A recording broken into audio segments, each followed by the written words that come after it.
Ang susunod na programa ay rated PG. Ito ay nangangailangan ng patnubay at gabay ng magulang para sa mga batang manunood.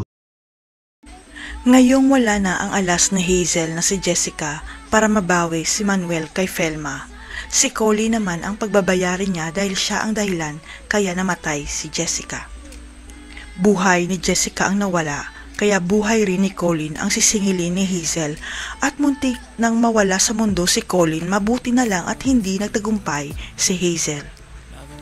Kaya abot langit na lang ang kaba at takot ng mga kaibigan ni Hazel sa kanya sapagkat handang pumatay ang kaibigan nila para makapagiganti lang sa pagkawala ni Jessica. Kaya napagtanto ni Miles na oras na para ilantad ang katotohanan kay Hazel dahil may sikretong tinatago pala ang dalawa na babaliktad sa mundo ni Hazel at Felma.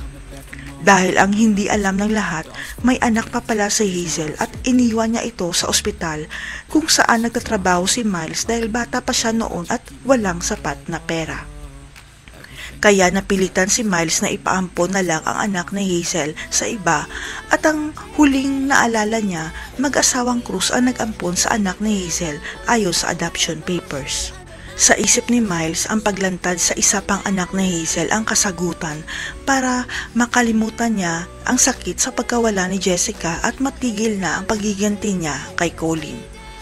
Pero biglang tumigil ang mundo ni Miles nang makita ang birth record ng anak ni Hazel dahil si Colin pala na kinasusuklaman niya ang siyang tunay niyang anak na iniwan noon.